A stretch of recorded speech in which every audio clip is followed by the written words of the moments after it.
Yeah, but it is nevertheless, you can argue about how to define the vulnerable patients, and we can come back to that, how to define the vulnerable patient. But it was the goal to identify, and we will not go to 20 years or 30 years old people to look for vulnerable patients defined in this way. We also agree on that. But then we could get, well, maybe we should expand the shape concept, and it what we are doing now in some way, but we should agree on it. And in fact, Mort has been very strong about the vulnerable patients. He wants to go for the vulnerable patient. It has been the goal for so long time, and we don't look for vulnerable patients at 30 years old people. So it's a reason. But maybe we can discuss it later. But where should we look for the vulnerable patient? How should we define the population at risk where we have vulnerable individuals? And we say, well, we will start screening all men about 45 and all female about 55. And why did we say that?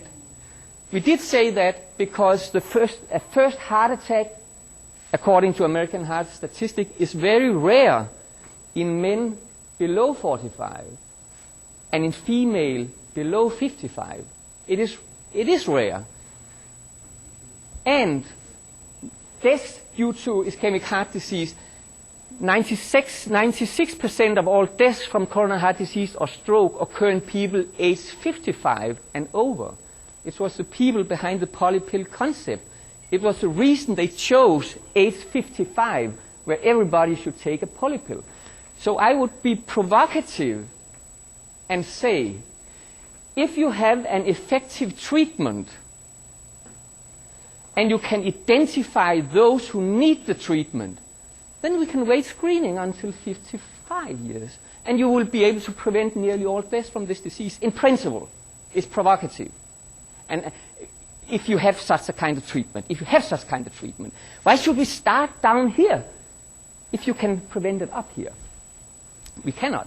So in fact, we need in some way to find a good compromise and combine the approach by going hard in here to find the vulnerable patients up here, but start low here by some general recommendations at the society level and so on to prevent people to reach this level where they need an intensive treatment. Yes? I think Dr. Fuster. Yeah? Okay. Then we have defined the population at risk. And then we need, is there some people we right away up front can exclude? We don't need to screen these people. And just going to existing guidelines in the NCEP guidelines here, it is said they have a lower risk group here. Almost all people with 0 or 1 risk factors have a 10 years risk less than 10%. And 10 years risk assessment in people with 0 or 1 risk factor is thus not necessary. So they have in this algorithm or this guideline, they have a group, they also say we don't need an extensive risk assessment. If there only is 1 risk factor, they go to the lower risk group without a Framingham scoring. There's other people that has identified a low risk group. This paper in JAMA by Stamler some years ago, they identified also a low risk group. And in this low risk group, there is no risk factors at all. And there is no pre-hypertension, so they have even a lower blood pressure than is the level 140, about 90, that counts as a risk factor. And in this group, unfortunately, less than 10% of the US population belong to this group. But it was, in fact, a very low risk group. So with this risk profile, it has a very high negative predictive value. So if you have this risk factor, your risk of having a heart attack is extremely low. So it is an even lower low risk group than that identified by the National Cholesterol Education Program. And it is in fact this low risk group that is endorsed by the American Heart Association and the American College of Cardiology at a blood pressure that is even below the pre-hypertensive level. It is a low risk group, and they originate also from the Framingham. It is the top on each of these is the low-risk group that all other groups are compared with when the relative risk is calculated. And we have suggested in the SHAPE guideline we should use this very low-risk group upfront to exclude people that don't need to be screened. What do you say? No, we will put the family history also in there. Of course we will that. But nevertheless, the data are here, even though they did not have family history. Without having family history, it was a very low-risk group. We are afraid by putting too many criteria in here.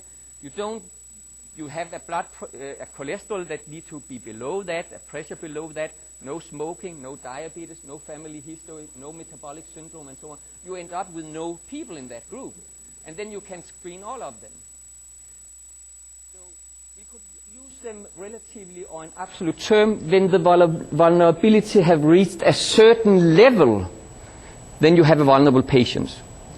And I would prefer, and have discussed it also with Mort, not to use the term vulnerable patients for a whole population in primary prevention. They are not patients. But instead call them vulnerable individual. Not make them to patients. You could make them to patients when they reach here. But up here you could say they are vulnerable person or vulnerable individual, and when they have reached a level where they need intensive treatment, then of course they become patients. One problem, Erling, is you're making the assumption that people progress from moderately high risk to high risk to very high risk. A lot of people die in various stages of that before they've reached the so-called high-risk category. Yet die of what? Coronary vascular. Of a heart disease.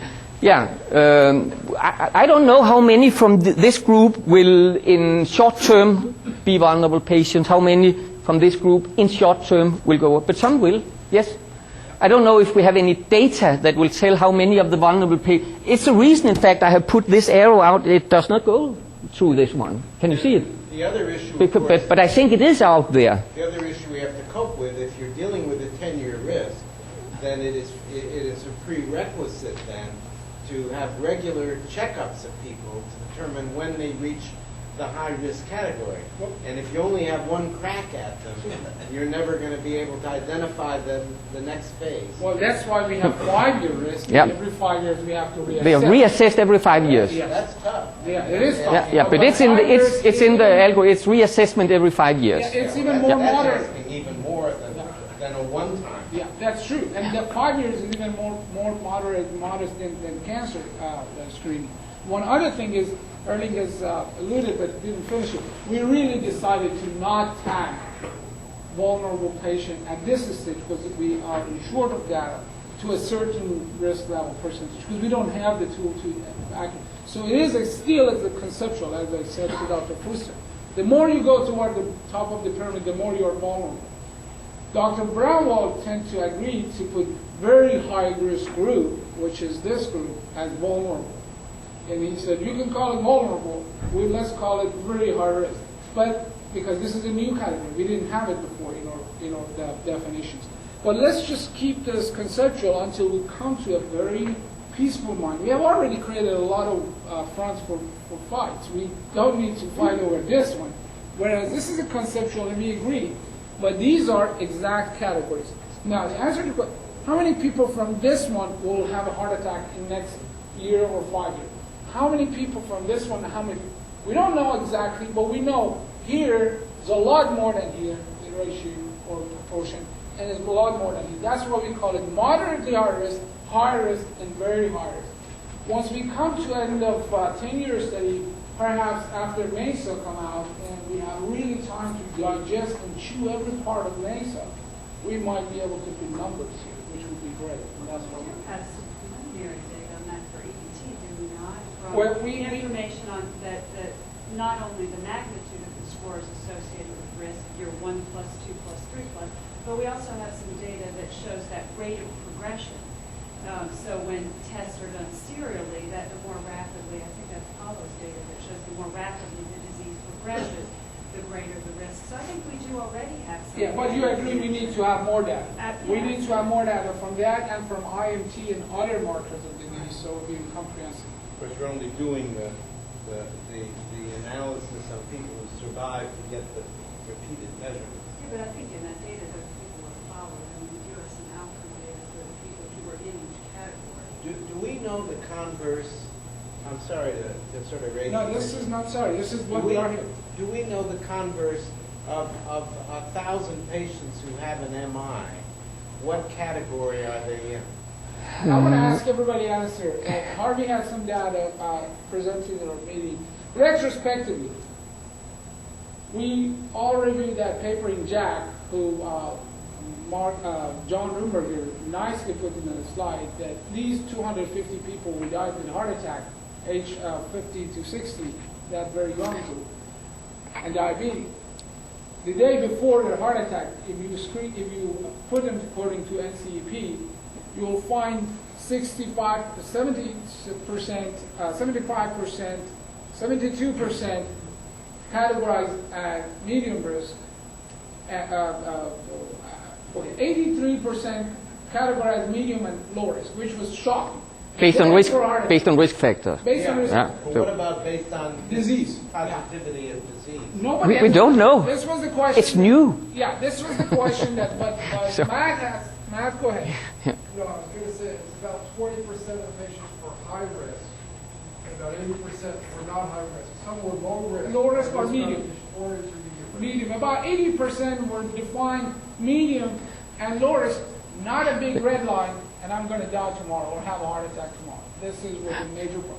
Go ahead. Now, was that based on Framingham? Or Yes, framing it.